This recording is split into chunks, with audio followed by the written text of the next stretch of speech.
Hey everyone, and welcome back. Ready to dive deep into the world of mindsets? Always ready to dive deep. Well, today we've got excerpts from Carol Dweck's Mindset, The New Psychology of Success. A classic. It really is.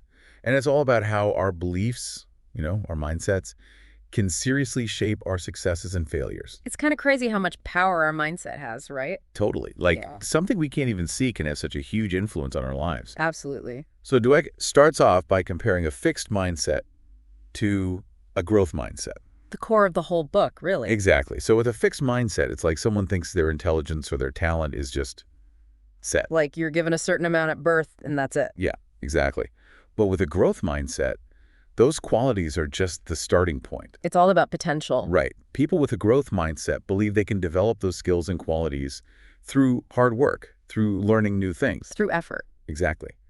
And Dweck brings up some super interesting examples, like Darwin and Tolstoy. They were considered totally average kids. I know, right? And they ended up becoming these absolute giants in their fields. It really shows you that you should never underestimate anyone's potential. For sure.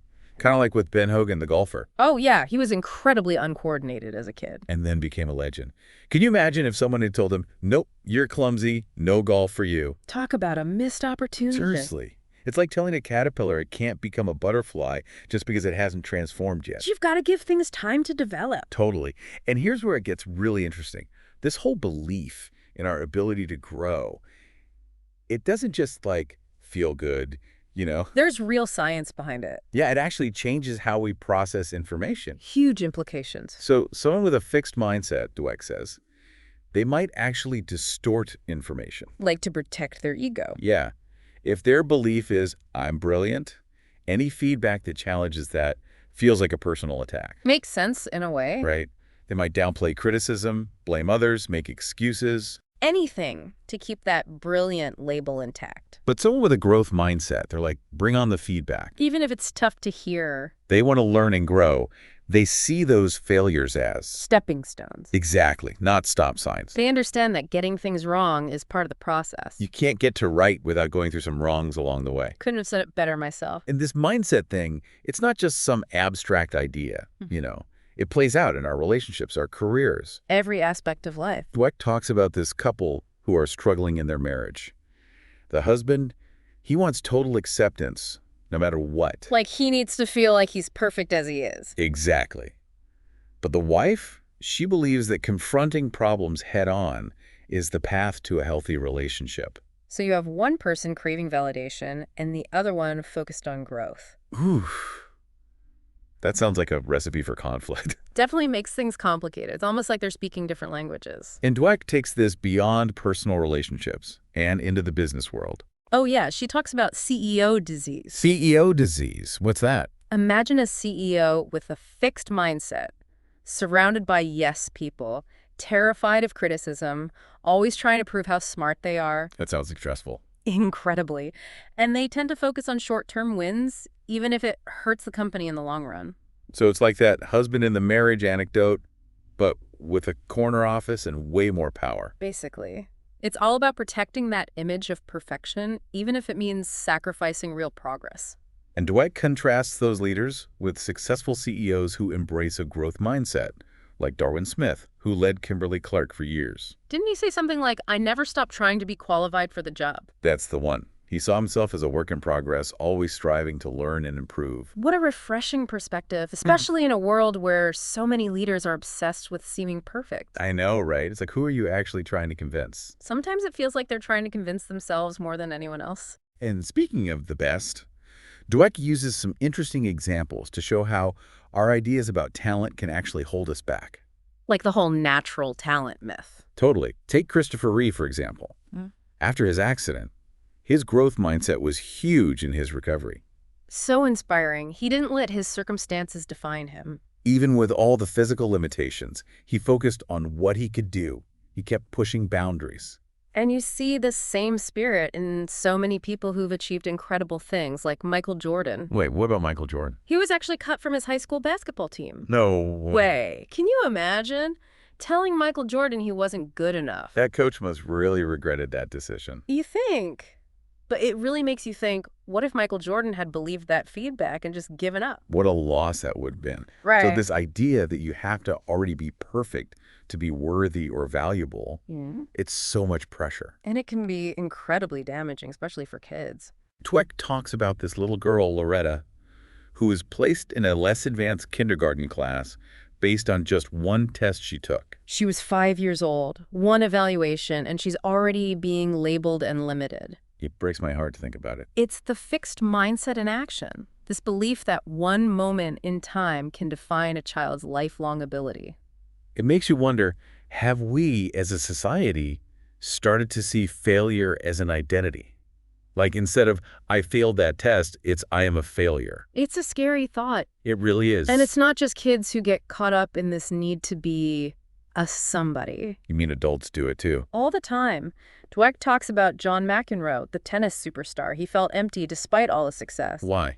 Because it was never enough. Exactly. His fixed mindset drove him to win, but it also kept him focused on proving his superiority. Always trying to be better than everyone else. And that kind of mindset doesn't leave much room for genuine happiness. Makes sense. It's like you're constantly chasing something you can never quite catch. You nailed it. And then she contrasts McEnroe with Chuck Yeager, the test pilot. He had such a different perspective. He believed there's no such thing as a natural-born pilot. Yeah, he said the best pilots just fly more. They put in the time and effort. And that makes such a difference. It's not about some magical talent that sets you apart. It's about dedication and perseverance. It reminds me of that quote, practice doesn't make perfect, perfect practice makes perfect. Love that. It really highlights the power of effort and intentionality. But it also brings up an interesting question. What do you think it means to be a somebody? Ooh, that's a good one. I think it challenges us to really examine our beliefs. What do we value? What does success really mean? Is it about being inherently superior, or is it about the effort we put in and how much we grow along the way? Such important questions to consider. And speaking of achieving against all odds, Where are we going with this? Dweck talks about Seabiscuit, the racehorse. The one who was supposed to be put to sleep. The very same. But then he became a symbol of hope during the Great Depression. Exactly. His story embodies this idea that even those who are considered broken can achieve extraordinary things. What an amazing reminder. It's about resilience, perseverance, and believing in the possibility of transformation. And it's not just limited to horses, right? Of course not. What about Seabiscuit's author, Laura Hillenbrand? Oh, wow. Yeah. She had that debilitating illness and still managed to write this amazing book. Another testament to the power of the human spirit. Her story echoes Seabiscuit's determination and incredible strength in the face of adversity. Proving that you can achieve great things even when the odds are stacked against you. Absolutely. Okay, so we've seen how these fixed and growth mindsets show up in our lives, from relationships to leadership to our own personal beliefs about success. It's everywhere. It really is. We've talked about the dangers of labeling, the power of effort and perseverance. And the importance of believing in our ability to grow. Exactly. But how do we actually put this into practice? For our listeners out there who are thinking, okay, this is all great, but how do I cultivate a growth mindset in my own life? That's the million-dollar question, isn't it? It really is. Well, that's what we'll be exploring in the next part of our deep dive. We're going to get practical and talk about some concrete steps you can take. Sounds good to me. I'm ready to put this knowledge into action. Me too. Uh-huh. So to actually cultivate that growth mindset, Dweck suggests shifting your focus from proving yourself to focusing on learning. Okay, so instead of obsessing over acing a test or winning every single game, it's more about the journey, right? Acquiring new skills and knowledge, no matter the outcome. Exactly. It's embracing the whole process, seeing every experience, even the so-called failures, as chances to grow. You know, thinking about it like that, it makes me realize how often I've avoided things because I was scared of, not being good at them right away. That's so common, though. It's that fixed mindset trap. I was more worried about looking incompetent than I was about actually learning. Makes sense. We've all been there. But something that can help is remembering that it's okay to ask for help. Oh my gosh, yes. I need that reminder, like every day. It's so easy to get stuck in that I have to do it all myself mindset. It's almost like a badge of honor in our culture, right? But admitting we need help. It takes courage. And it shows strength. It means you're committed to growing and willing to do what it takes to learn and improve. Even Dweck talks about how she struggled with this. Really? I would thought she embodies the growth mindset perfectly. Well, she's human, right? She even talks about overcoming her own drawing limitations by reading Drawing on the Right Side of the Brain. So she was willing to admit she wasn't a natural and actively sought out ways to get better. Yep. And it worked. It's a good reminder that we all have things we can improve on. Even if we think we've hit our limit, it's more like, I can't do this yet. That's the spirit. It's about changing that internal dialogue from judgment to growth. I like that. From judgment to growth. And sometimes that means getting help from others or finding the resources that can help us develop. Absolutely. There are books, courses, mentors, all sorts of stuff out there. We don't have to go it alone. And it's not just about what we do, but how we talk to ourselves and others. That's a good point. Words have power. Totally. And Dweck really digs into the role of praise, especially when it comes to kids. Yeah, she talks about how praising intelligence can actually be counterproductive. It can be. It kind of sets them up for a fixed mindset, you know? Because if we're constantly telling kids how smart they are, They might start to believe that intelligence is fixed. and then become afraid to fail. Exactly. So then they avoid challenges and stop putting in as much effort. So instead of saying, you're so smart, Yeah. we should be focusing on praising their effort and their strategies. Their perseverance, the progress they're making. Yeah, shifting the focus from inherent ability to the whole process of learning and growing. Dweck actually shares a story about a mom who realized that praising her son's intelligence was backfiring. What happened? He became so afraid of making mistakes that he stopped trying new things. Oh no, he was so worried about jeopardizing that smart label. The dangers of a fixed mindset. It can totally stifle creativity and curiosity. That makes me so sad for him. But it's a good lesson for all of us. So, what are some good ways to praise kids that encourage a growth mindset? Instead of, you're so talented, try, wow, you put so much effort into that and it shows. Ooh, I like that.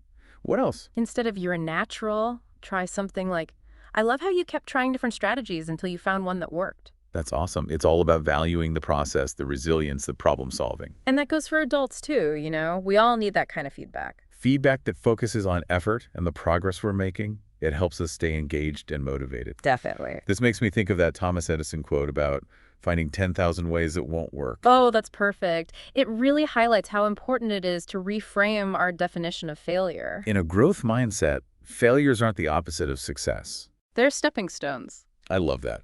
Okay, so to recap, we've covered a lot of ground. We talked about the difference between fixed and growth mindsets, how they show up in our lives, how praise can influence kids. And even touched on how those mindsets can affect things like leadership styles. So much good stuff. Yeah. But now, let's get down to business. What can our listeners actually do to cultivate a growth mindset, like starting today?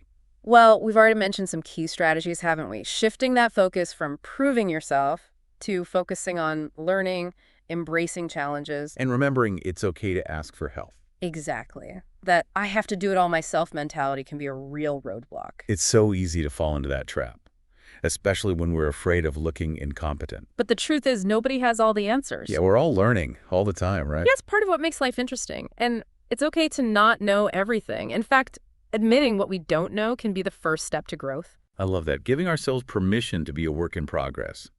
But how do we actually change our mindset?